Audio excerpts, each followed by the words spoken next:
Yeah. Loud enough.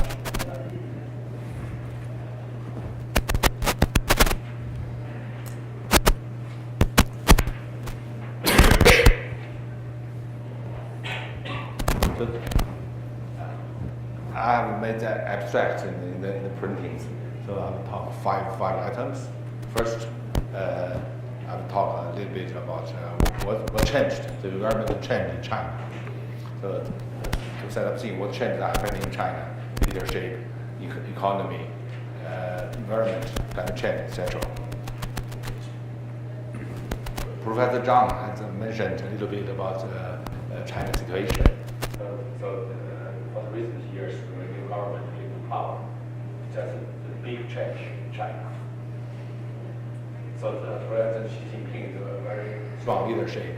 He has set up a great vision for China, and he has put forward a lot of new theories and like Chinese dream, like a political theory for comprehensive, to do basically means to do deeper reform. And as you may have heard, China is conducting very impressive anti-corruption movement, and in the economic domain. So a new normal of China's economy has emerged. So this means after 30 years high-speed economic development, the growth rate came to for China that's not high, so that's middle high, 7%. And as you may notice now, recently the economy has become very hard. I will talk a little bit about that. That are all related with energy use and then consequently the climate change issue.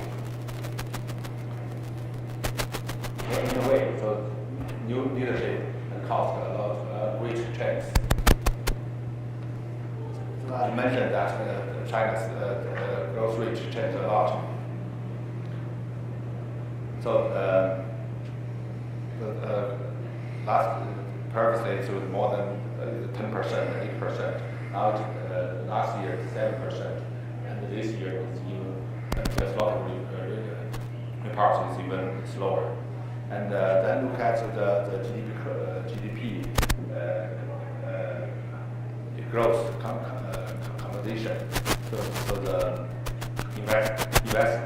investment, China's first GDP growth was led by investment, so it is still high. But fund consumption kind of did not reach as high as expected. And in the past 10 years, in the last government, so China was very much investment-oriented economic development. And the new government how to balance the long-term measurement, to get rid of the addiction of investment-led growth. And then on the other side, to keep enough economic growth to keep employment and political stability that needs a lot of effort.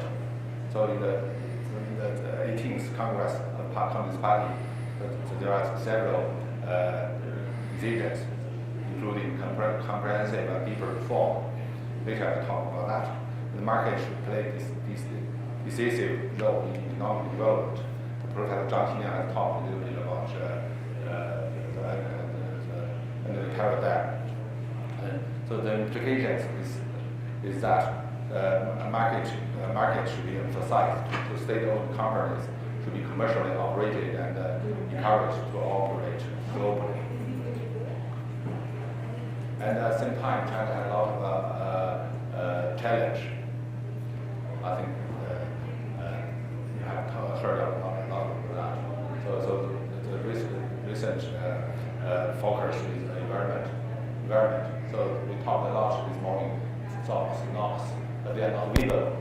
So the smog is very visible, and it gives a lot of pressure on government, and the government should regard it as a top priority. Top priority of the tax problem to solve. And then there's also change of energy policy. So Professor Zhang has already mentioned that. So a simplified summary is that 4 revolutions: consumption side, supply side, and energy technology, the institutional revolution, plus international collaboration. So that's President Xi proposed the new paradigm of energy policy. So this is just the first part. I just give some description about the environment. And this slide I prepared a little bit earlier. And now the situation become even worse. So the economic growth become much harder now. So in many provinces, which was resources dependent, like Shanxi province, they have a lot of coal. So their GDP growth is less than 2%. So that's caused a new problem. So China tried to get rid of the addiction to investment, less economic growth. But at the current situation, local government trying to, the whole central government, especially the local government, trying to take some economic growth rate.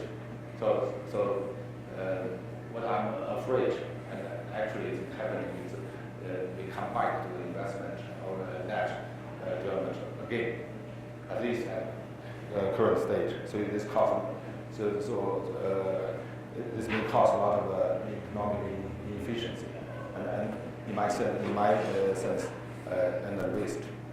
Next part, I will talk a little bit about China and Chinese energy. So I think Professor Zhang has a snapshot, so I gave a little bit detailed description.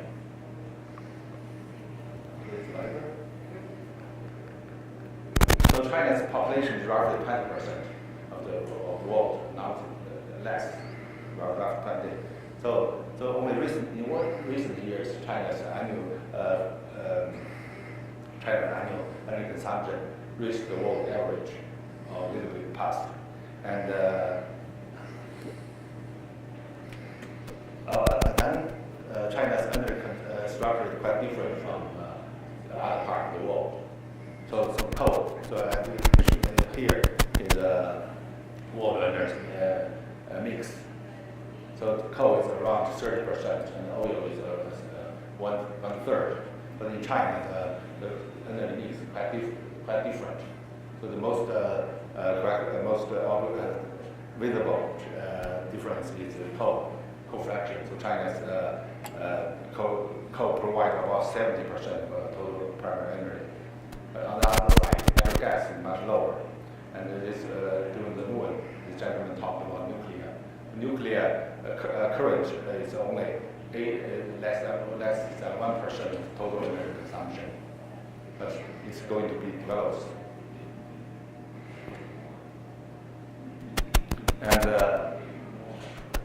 China's, I will talk about that later. So China's oil demand increased very fast, and now China's imports more oil than it produces itself, than domestic production. So one big concern is energy security. So China imports about 60% of its oil consumption. And on the other side, coal increased quite rapidly in the past years. And only last year, this increase become flat. And because of the coal price increasing, as we discussed this morning, Montana produced 40 million tons of coal. And U.S. The coal demand increasing, so U.S. is exporting coal to other parts of the world. I think the gentleman mentioned that some major to Asia. So globally, the coal price is increasing. So coal industry become very chaos. So the price is so low that all companies are losing profit. And China's coal is very economic development dependent.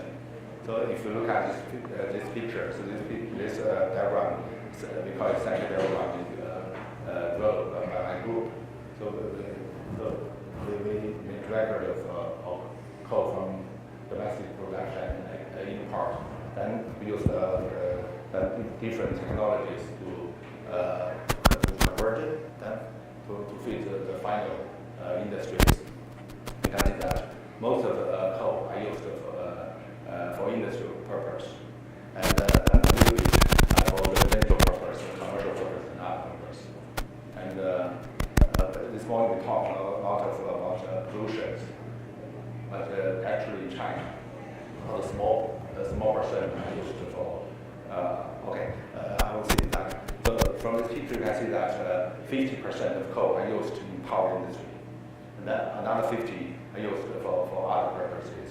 So including some small proposal are used for residential and commercial, and then most of them are used for industry purpose. This is a more detailed decomposition of coal use. Then please pay attention to this circles. You can see that including direct use and the indirect use. That means coal converts to electricity, and electricity are also used for industries. So 40% of coal, in the total amount, 40% are used for ferrous metals, for non-metallic minerals, that mainly cement, and then it also third industry for chemical. These three industries cost 40% of coal. So they are all done upstream materials to produce for industrial use. So that's so when the economic are in the upside, growing pattern, this material are badly needed, so they cost a lot of energy.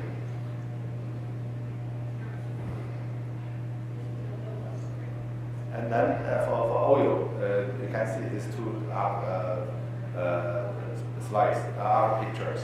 So you can find that the red part represents road transportation, which increase very fast, and then they all consume a lot of oil. The Chinese oil increase are mainly driven by transportations. You can also see the number of annual car production and car ownership increase. So by as far as I remember,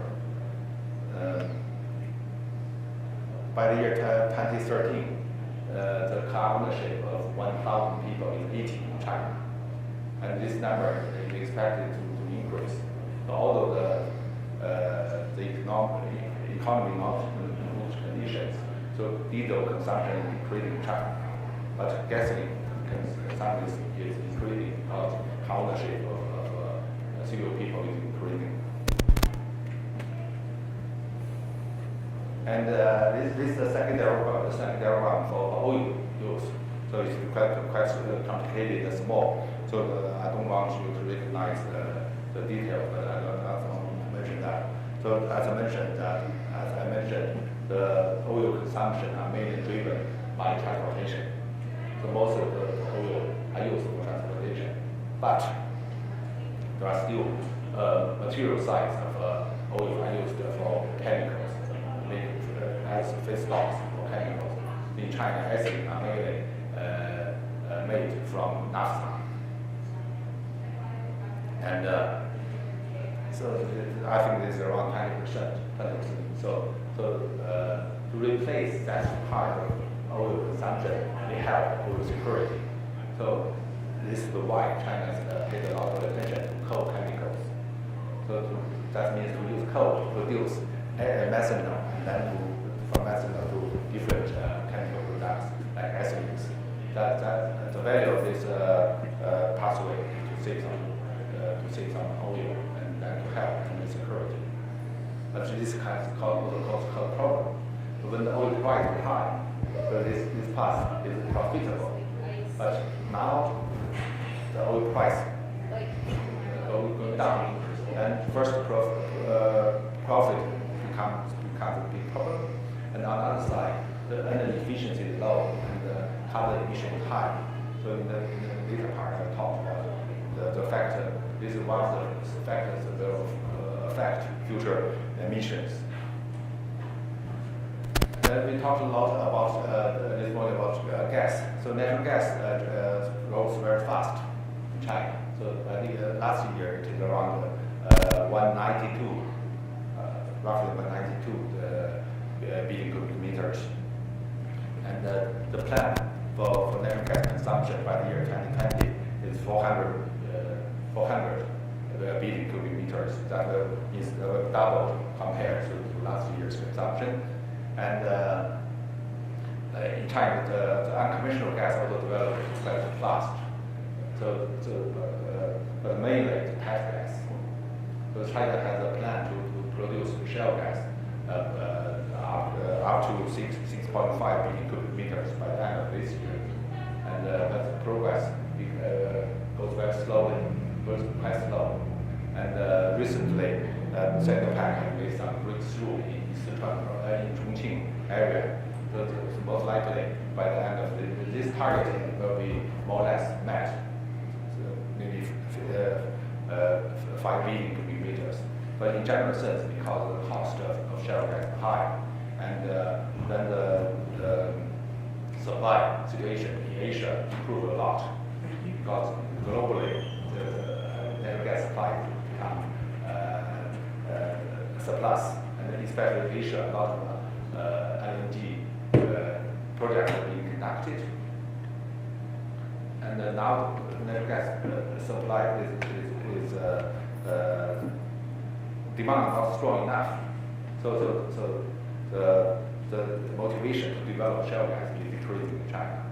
And we talked also, Elizabeth talked coal methane. In China, coal methane development was not very optimistic. So because the permeability of China coal seams are very low. I think the similar to what this gentleman talked, 0.1 million Daci is very low. So the development of natural gas, the coal methane is very slow. And although China has made this plan, but from my recent reading, the load increase, the demand increase of natural gas is slowing down. So how to encourage more use of natural gas, because that's a good way to replace coal and to reduce carbon is a problem. And then for power industry, the many people are interested. So China's installed power capacity increased very quickly. So by the end of last year, it is around 1,359 gigawatts. So that's larger than the total North American installed capacity. And a lot of new technologies have been used. So supercritical, China has the world's largest supercritical steam power plant and ultra supercritical power plant. For supercritical, the efficiency would reach 50 to 52%, and then for ultra supercritical unit, the efficiency could reach 43 to 45%. And recently, China's very first double reheat steam power plant being put in operation. The efficiency could reach nearly 50%. Good. So although a lot of people are not getting about coal use, but we cannot replace coal use overnight. So we should never lose the effort to increase efficiency. And then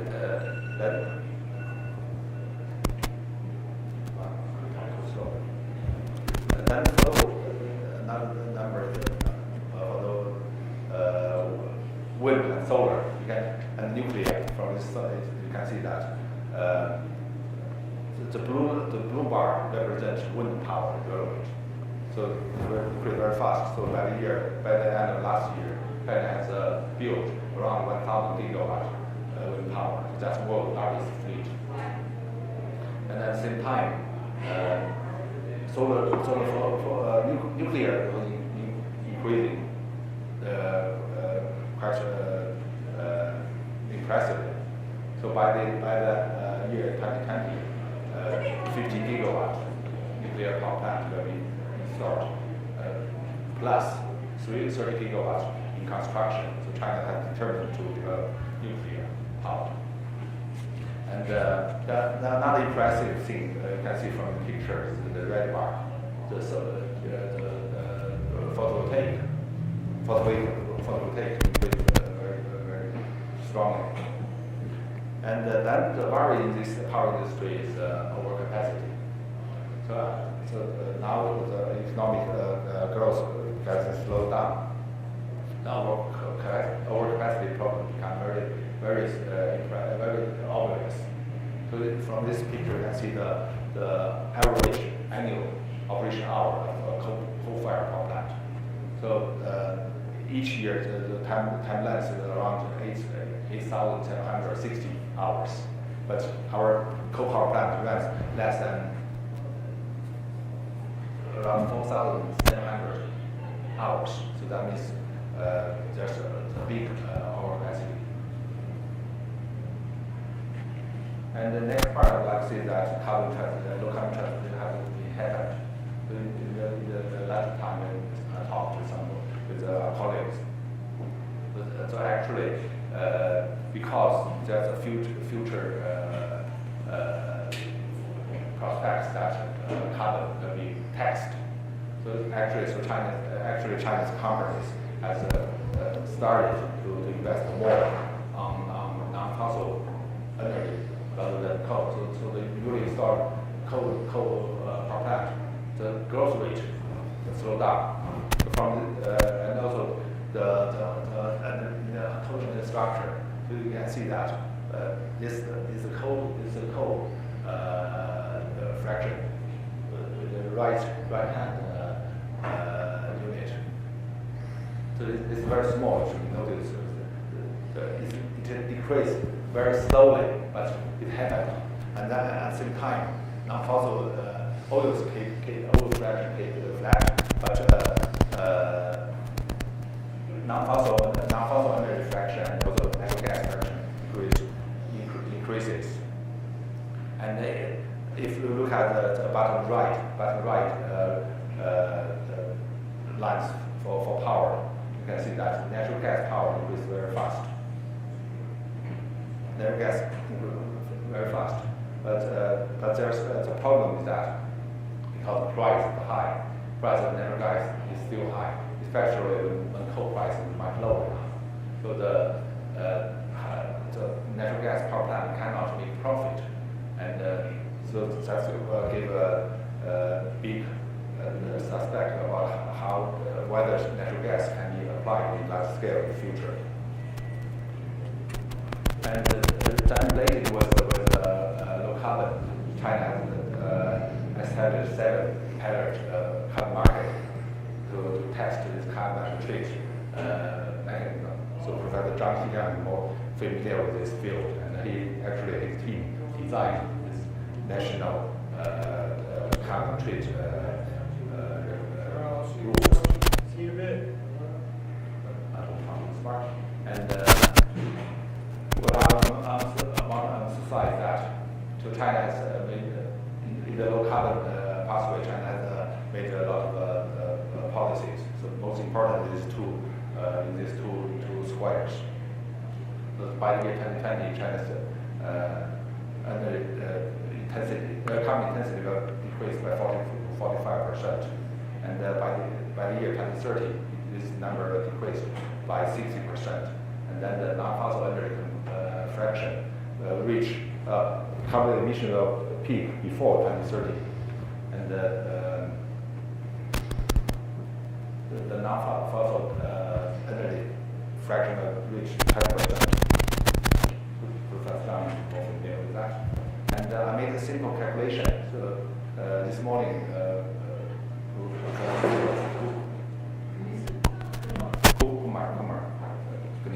He made some numbers. The newly start power capacity of the world will be 39 gigawatts.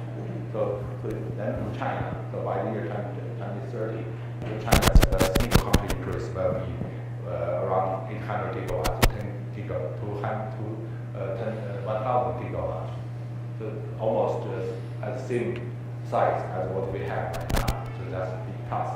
So compared to US, our guess is that US can more relatively easier than China to reach your carbon reduction target from China. You need a lot of effort and much bigger investment. And finally, I'll talk a little bit about factors that may influence future emissions. The first, in my group, I lead a project to study China's mineral resources requirement.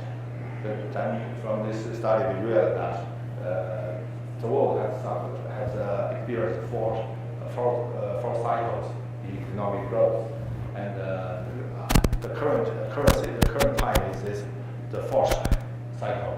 So we have passed through the increasing phase, and now the downside of economic growth. So this is a physical law. So this means China's iron steel consumption has been peaked and will decrease in the future. And then other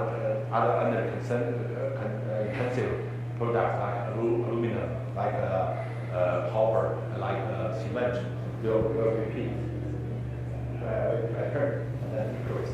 So this gave a good hint for less energy consumption, because as I mentioned, 40% of coal are used for these energy-intensive products. So this is the first. Give the general profit, but we should not only rely on the natural development. So as I mentioned the picture before, so currently, because economic growth is becoming slower, so this economic development slowed down, causing new round of